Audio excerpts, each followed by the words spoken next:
ഈ റിമാൽ ചുഴലിക്കാറ്റിന്റെ കരതൊടൽ അത് എത്രത്തോളം നാശനഷ്ടം ഉണ്ടാക്കി എന്നുള്ള കാര്യത്തിൽ മണിക്കൂറിൽ 135 കിലോമീറ്റർ വേഗത്തിലായിരുന്നു റിമാൽ ചുഴലിക്കാറ്റ് വീശിയടിച്ചതെന്ന് കേന്ദ്ര കാലാവസ്ഥാ നിരീക്ഷണ വകുപ്പ് വ്യക്തമാക്കി. പശ്ചിമ ബംഗാൾ, ബംഗ്ലാദേശ് തീരങ്ങളിൽ നാശനഷ്ടങ്ങൾ വരുത്തിയാണ് റിമാൽ കരതൊട്ടത്.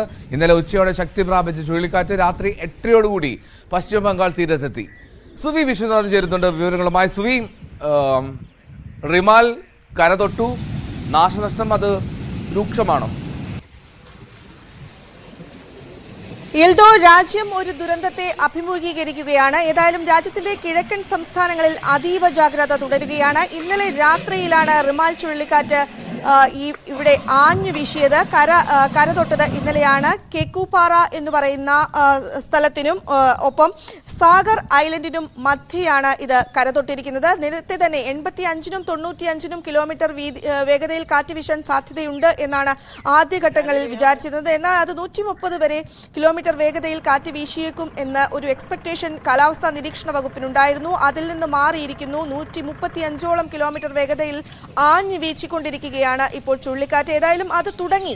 കര തൊട്ടതിനു ശേഷം 4 മണിക്കൂർ മാത്രമാണ് ഇതിന്റെ ഒരു അതായത് ഈ ഒരു ചുഴലിക്കാറ്റ് ആഞ്ഞു വീശുക എന്നാണ് കാലാവസ്ഥാ നിരീക്ഷണ വകുപ്പ് അറിയിക്കുന്നത്. ഏതായാലും ബംഗാളിലും ബംഗ്ലാദേശിലും ആണ് കൂടുതൽ നാശനഷ്ടങ്ങൾ എന്ന രീതിയിൽ തന്നെ നമുക്ക് വിലയിരുത്താം. ഏതായാലും ആളപായമൊന്നും നിലവിൽ റിപ്പോർട്ട് ചെയ്യപ്പെട്ടിട്ടില്ല. ഈ ബംഗാളിന്റെ തീരദേശ ഭാഗങ്ങളെല്ലാം വെള്ളത്തിനടിയിൽ താഴ്ന്നു കിടക്കുന്ന രീതിയിലേക്ക് മാറിയിട്ടുണ്ട്. നമ്മൾ ഇന്നലെ തന്നെ പറഞ്ഞിരുന്നു 1.5 മീറ്റർ ഉയരത്തിൽ വരെ കൊടുങ്കാറ്റ് വീശാനുള്ള സാധ്യതയുണ്ട്. അങ്ങനെയെങ്കിൽ ബംഗാളിന്റെ തീരദേശ ജില്ലകൾ താഴ്ന്നു കിടക്കാനുള്ള ഒരു സാധ്യതയുണ്ട് എന്ന് പറഞ്ഞിരുന്നു. അതിലേക്ക് കാര്യങ്ങൾ എത്തിയിരിക്കുന്നതാണ് നമുക്ക് കാണാൻ സാധിക്കുന്നത്. ഏതായാലും നേവിയുടെ രീതിയിലുള്ള രക്ഷാപ്രവർത്തനങ്ങൾ ഇപ്പോഴും പുരോഗമിക്കുകയാണ്.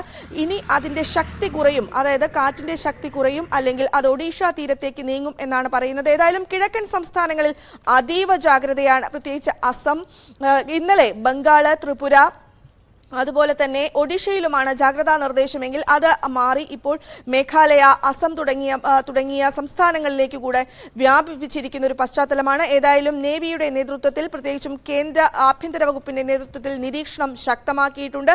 ഇതുവരെ ആളപായങ്ങൾ റിപ്പോർട്ട് ചെയ്തിട്ടില്ല. കഴിഞ്ഞ ദിവസമാണ് ആദ്യഘട്ടത്തിൽ ഒരു ചെറിയ ന്യൂനമർദ്ദമായി തുടങ്ങിയ റിമാൽ ചുഴലിക്കാറ്റ് അത് തീവ്ര ന്യൂനമർദ്ദമായി മാറുന്നത്. അതിനുശേഷം ഇപ്പോൾ ആ ചുഴലിക്കാറ്റ് ഇന്നലെ രാവിലെയോടുകൂടിയാണ് ശക്തി പ്രാപിച്ചു തുടങ്ങിയത്. 6 മണിക്കൂറിന് ശേഷം ആണ് അത് കരതൊട്ടത്. ബംഗാൾ ഉൾക്കടലിൽ രൂപപ്പെട്ട ഇത് പ്രത്യേകിച്ചും നമുക്കറിയാം കൊൽക്കത്തയുടെ ഭാഗങ്ങളിലെല്ലാം തന്നെ വലിയ തോതിലുള്ള ബുദ്ധിമുട്ടുകൾ ഇന്നലെ തന്നെ ഉണ്ടായിരുന്നു. കനത്ത മഴ പെയ്തുകൊണ്ടിരിക്കുന്ന ഒരു സാഹചര്യം അവിടെയുണ്ട്. രാജ്യം വലിയൊരു ദുരന്തത്തെ, നമുക്കറിയാം പലപ്പോഴും ചുഴലിക്കാറ്റുകൾ ഉണ്ടാകുമ്പോൾ വലിയ ദുരന്തങ്ങൾ ഈ തീരദേശ ജില്ലകളിലെല്ലാം തന്നെ വലിയ ദുരന്തങ്ങൾ ഉണ്ടാകാറുണ്ട്. ആന്ധ്രയിൽ നമ്മൾ അത് കണ്ടതാണ്. വലിയ തോതിലുള്ള നാശനഷ്ടങ്ങൾ ഉണ്ടായിട്ടുണ്ട്. അതുപോലെ തന്നെ ചെന്നൈയിലും നമ്മൾ അത് കണ്ടതാണ്. അതുപോലെയുള്ള വലിയൊരു സാഹചര്യം ഇപ്പോൾ കൊൽക്കത്തയിലേക്ക് നീങ്ങുന്നു എന്ന് വേണം നമുക്ക് മനസ്സിലാക്കാൻ. പക്ഷേ അത് എത്രത്തോളം ഗുരുതരമാകും എന്ന് നമുക്ക് ഇപ്പോൾ പറയാൻ സാധിക്കുകയില്ല. 4 മണിക്കൂർ, അതായത് ഇത് തുടങ്ങി 4 മണിക്കൂർ നേരത്തേക്കായിരിക്കും ഈ ചുഴലിക്കാറ്റ് ആഞ്ഞു വീശുക എന്നാണ് പറഞ്ഞിരിക്കുന്നത്. അതിൽ എത്ര വലിയ നാശനഷ്ടങ്ങൾ, കൂടുതൽ വിവരങ്ങൾ ലഭ്യമായി വരുന്നതേ ഉള്ളൂ. ഏതായാലും നിലവിൽ ആളപായം റിപ്പോർട്ട് ചെയ്യപ്പെട്ടിട്ടില്ല. അടിയന്തര സഹായങ്ങൾ അവിടെ ലഭ്യമാക്കിക്കൊണ്ടിരിക്കുകയാണ്. എൽദു, റൈറ്റ്. സുവി വിശ്വനാഥനാണ് വിവരങ്ങൾ നൽകിയത്. റിമാൽ ചുഴലിക്കാറ്റ് അങ്ങനെ കരതൊട്ടു, ഇന്നലെ രാത്രി കരതൊട്ടു. അതിന്റെ ഒരു ഇമ്പാക്ട് തുടരുന്നു എന്നുള്ളതാണ്. ഒരുപാട്